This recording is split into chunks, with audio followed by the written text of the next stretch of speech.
Coucou et bienvenue dans Libre et Heureuse, le podcast qui t'aide à reprendre ta vie en main pour te permettre de vivre des relations saines et épanouissantes avec les autres et avec toi-même. Moi, c'est Coralie, je suis coach de vie. J'accompagne les femmes qui souhaitent prendre confiance en elles, être indépendantes et vivre pleinement. Et notamment celles qui ont besoin de se reconstruire après avoir vécu une relation toxique. J'ai moi-même vécu une relation toxique et violente pendant plus de 8 ans. Et je mets aujourd'hui mon expérience, mes compétences et ma sensibilité à ton service pour t'aider à te relever à ton tour si tu as vécu une relation toxique. Ou tout simplement pour t'aider à prendre confiance en toi, pour que ça ne t'arrive jamais et que tu puisses vivre la vie dont tu rêves vraiment. Tu es prête à prendre confiance en toi, à apprendre à te kiffer tel que tu es et à te créer ta vie idéale? Alors c'est parti! Bienvenue dans ce nouveau live du jeudi. Je suis trop contente de vous retrouver ici, notamment parce que je suis pas très présente depuis quelques jours sur Instagram, parce que je fais beaucoup de rendez-vous d'infos, des rendez-vous d'infos qui sont gratuits, et que du coup, je passe des super moments de partage avec des femmes super que je rencontre, donc c'est trop bien. Mais je suis quand même super contente de prendre ce temps pour vous retrouver aujourd'hui. D'autant plus qu'on va parler d'un sujet que je trouve hyper important et que je pense que j'ai pas trop abordé encore ici et sur le podcast non plus. Donc trop cool, on va parler de l'échec. Le but c'est de voir l'échec autrement pour arrêter d'avoir peur et enfin pouvoir oser faire les trucs que t'as vraiment envie de faire quoi. L'échec, c'est un mot qui fait peur, c'est le grand méchant loup et c'est souvent cette peur de l'échec qui va faire que t'oses pas te lancer dans finalement les trucs qui te donnent le plus envie. Pourquoi ? Parce que peut-être t'as ce truc aussi de te dire que si t'échoues, ça va aller toucher à qui tu es. Ça va du coup aller toucher à ton estime de toi et le risque quand ton estime elle est raccrochée comme ça à ce que tu fais, c'est que quand tu rates, quand tu échoues, avec des grosses guillemets, on va en reparler, ton estime, elle baisse. Donc forcément, c'est trop dangereux. C'est trop dangereux parce que avoir une mauvaise estime de soi, c'est vraiment se rajouter des énormes bâtons dans nos roues pour avancer dans la vie. Donc tant que ton estime de toi est liée à ce que tu fais, à tes réussites, comme à tes échecs finalement, tu prends le risque du coup qu'elle baisse si tu rates quelque chose, si tu ne fais pas aussi bien que tu voudrais, et donc ça t'empêche d'avancer. Donc déjà, la première chose à faire, si t'as vraiment ce truc de cette grosse peur de l'échec qui t'empêche de faire des choses, ça va être de travailler sur ton estime de toi et de l'améliorer, mais aussi de la séparer des choses extérieures. Moi, j'adore répéter et j'en profite pour le répéter encore une fois aujourd'hui. Quoi que tu fasses, que tu sois bon dans une activité ou que tu sois moins bon, que tu sois forte dans un sport ou moins forte, que tu réussisses quelque chose que tu entreprends selon ta vision à toi de la réussite ou pas, tu es toujours une meuf extraordinaire. Tu es toujours une personne géniale.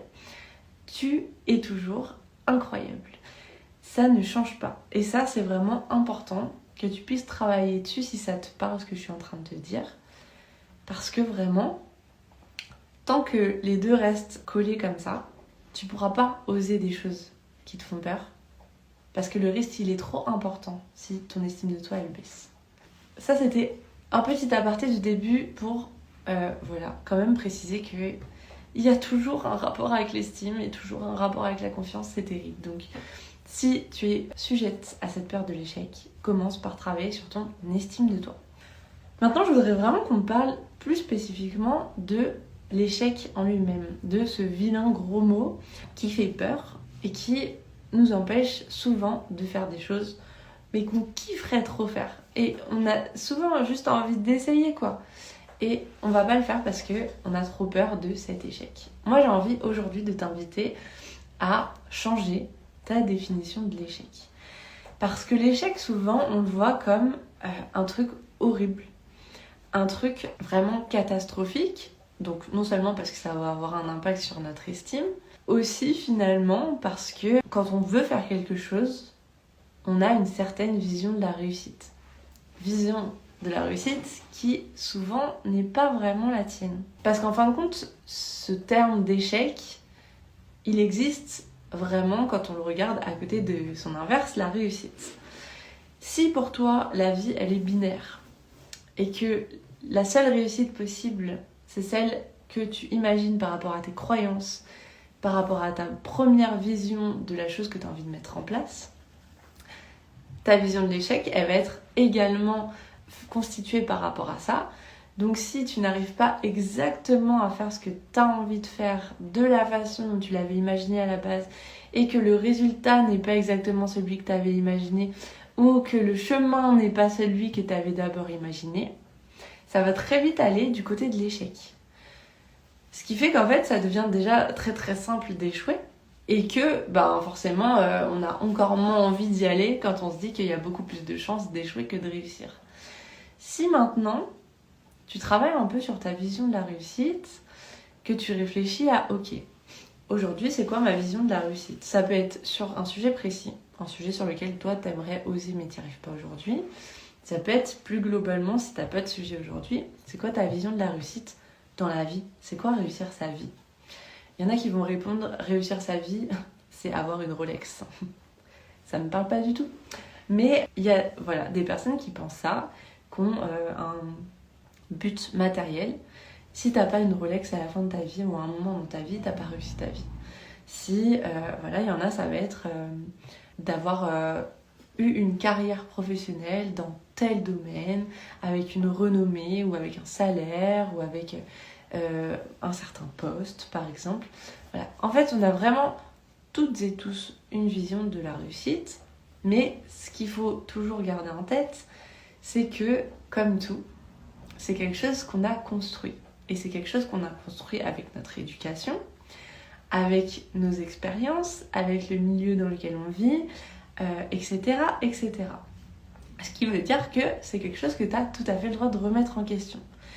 Et si cette vision de la réussite-là, elle te paraît en fait inatteignable, si ton objectif, parce que ça reste un objectif, n'est pas atteignable, tu peux pas avoir la motivation, tu peux pas oser y aller, tu vas souvent te sentir nul, te rabaisser, etc. Enfin, ça ne t'apporte rien finalement. Alors que si du coup tu remets cette vision en question et que tu te dis mais en fait réussir sa vie c'est avoir une Rolex, ça c'est mon grand-père qui disait ça. Mais moi, je m'en fiche un peu d'avoir une Rolex. Tu peux remettre ça en question et te poser réellement la question. C'est quoi pour toi réussir ta vie? Ou vraiment si t'as ton sujet, on va prendre un cas que je rencontre vachement en ce moment parce que je fais pas mal de trucs, que ce soit des rendez-vous d'infos, des ateliers avec des entrepreneuses en ce moment. Et donc, voilà, on va prendre ce sujet de c'est quoi la réussite pour toi si tu as envie de te lancer dans l'entrepreneuriat. Tu as forcément une idée assez précise de à quoi tu veux que ça ressemble, cette réussite de ton entreprise. Je t'invite vraiment à réfléchir à, dans toutes ces petites caractéristiques de la réussite de ta future entreprise que tu aimerais monter, ou que tu as déjà, si c'est déjà le cas. Est-ce qu'il n'y a pas des choses qui viennent d'ailleurs, de quelqu'un d'autre, a priori, tout vient un peu de partout, mais qui en fait te parlent pas tant que ça, que tu inclus dans ta vision de la réussite, parce que c'est ce qu'on t'a appris, mais qui correspond pas vraiment en fait à ce que toi tu veux. Parce que remettre ça en question, ça va te permettre d'aller chercher vraiment ta vision à toi de la réussite. Et du coup, de changer ta vision de l'échec qui va avec. Parce que c'est quand même le sujet, Coralie, et si on pouvait revenir au sujet, ce serait sympa. Ça va changer ta vision de la réussite et ta vision de l'échec. Et certainement, qu'en changeant ta vision de la réussite, en l'adoucissant, en mettant peut-être des étapes, parce qu'il n'y a pas qu'une réussite, il peut y avoir plein de réussites dans ton parcours, et bien du coup, tu as plus de mal à arriver au stade où tu échoues. Et moi, j'avais envie aussi de profiter de ce petit live sur l'échec pour vraiment qu'on rediscute ensemble de c'est quoi l'échec. Parce que l'échec, en fait, il existe que si on pense que il n'y a qu'une façon de réussir, qu'il n'y a qu'un chemin pour atteindre cette réussite, que tu n'as qu'une chance pour y arriver aussi. Parce qu'en fait, c'est totalement différent si tu te dis, là je crée mon entreprise, je mets toute ma vie en jeu, c'est maintenant ou jamais, si ça réussit pas, c'est fini, j'aurai plus jamais l'occasion. Waouh, tu te mets une pression de ouf. Et si t'échoues, effectivement, c'est très très impactant parce que t'as décidé que si t'échouais, tu retournais à ta vie que tu n'aimes pas, dans le truc où tu subis et tu penses que tu vas le faire après tout le reste de ta vie. Est-ce que vraiment on a envie de vivre dans un monde où on pense qu'on n'a qu'une chance de faire un truc et qu'il faut trouver le bon truc du premier coup et la bonne façon de le faire du premier coup? Et je me donne tant de temps, et si après tant de temps ça marche pas, et ben je change totalement. Si on reprend l'exemple de l'entrepreneuriat, vous savez quoi, je vais vous donner mon exemple, ça va être vachement plus parlant, parce que on parle toujours mieux de nous, hein. Vous me direz si ça vous parle, mais si je prends mon exemple, moi ça fait 1 an et demi que je suis lancée, beaucoup plus longtemps que j'ai commencé ma formation, et que finalement du coup j'ai commencé à monter mon entreprise dans l'ombre. Donc 1 an et demi, 2 ans que j'ai monté cette entreprise, et il y a des périodes où je me suis dit, bon bah tant que j'ai le chômage c'est bon, et après si ça va pas, bah ce sera foutu. J'ai tant de temps pour y arriver, etc. Résultat, ça me rendait hyper malheureuse, hyper stressée, et ça m'aidait pas à mettre des choses en place. Comment j'ai travaillé dessus? J'ai ouvert mon esprit et je me suis dit, mais est-ce que vraiment, quand le chômage s'arrête, je suis obligée d'arrêter si ça me suffit pas pour vivre? Mais en fait, non. Il y a plein d'autres possibilités. J'ai 1 milliard de plans possibles pour continuer à faire ce que j'aime. Parce que aussi, ma vision de la réussite, je l'ai changée. Parce que pour moi, c'est pas grave que ça mette du temps. C'est pas forcément grave si à des moments je dois travailler à côté, qu'à des moments ça marche pas trop. Ma vision de la réussite à moi, c'était j'adore faire du coaching, j'adore accompagner des femmes à prendre soin d'elles, à se repasser en priorité, à prendre confiance en elles, à se créer des super relations, etc. Ma réussite à moi, c'est de pouvoir faire ça dans ma vie. Le stade 2 de la réussite, c'est de réussir à en vivre. Mais pouvoir en vivre, ça veut pas forcément dire vivre que à 100% de ça. Ça veut pas dire forcément gagner 10 000 € par mois.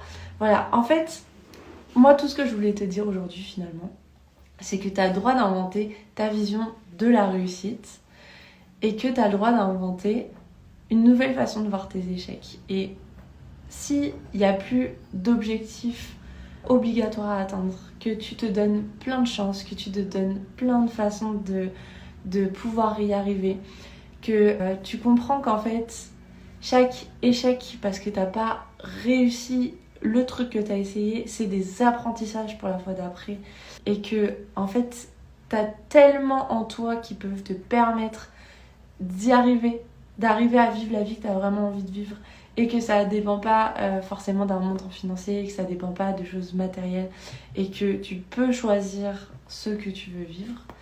Et ben l'échec a un autre sens, et la peur de l'échec n'a plus vraiment lieu d'exister finalement. Trop bien, cette vision aide beaucoup en effet, ça fait tellement grandir, mais complètement. Ça fait grandir et ça fait oser. Et ça peut faire passer d'un stade où tu subis ta vie en ayant des rêves et en te disant je peux pas, c'est trop dur, j'y arriverai pas, ce truc est inatteignable pour moi, et si j'échoue c'est trop compliqué, à putain mais j'ose parce que j'en ai qu'une de vie et que j'ai envie de vivre des choses que j'aime, et que je trouverai un moyen de le vivre à ma façon à moi, et que je mettrai des choses en place pour essayer, et que j'arrêterai si ça me fait plus plaisir. Ça, je pense que c'est aussi un truc hyper important. Il y a des personnes, et t'en fais peut-être partie, qui passent du temps vraiment à continuer à donner, à continuer à s'impliquer, à continuer à galérer dans quelque chose, parce que arrêter, ce serait échouer. Ce serait abandonner, et ça viendra toujours toucher à ton estime de toi, donc travaille sur ton estime de toi. Mais tant que tu penses comme ça, eh ben tu peux continuer à rester dans des situations qui te mettent hyper mal, alors que c'est aussi ok de changer d'avis et de comprendre que j'ai voulu essayer mais en fait ça me plaît pas. ça m'a plu pendant un temps et aujourd'hui ça me plaît plus. Ou ça me plaît plus de telle manière et je vais changer la façon de faire. Moi je trouve qu'avec cette vision-là, l'échec n'existe plus. Ce mot est complètement obsolète. Parce que vraiment, et ça c'est une croyance que j'ai moi, mais pour moi, on peut pas échouer dans la vie parce que on ne naît pas avec un but à atteindre. Voilà, tu sors pas à la naissance avec un petit carnet en disant toi tu dois atteindre ce but là et le chemin c'est celui-là. Et si tu le fais pas, et ben t'auras échoué ta vie.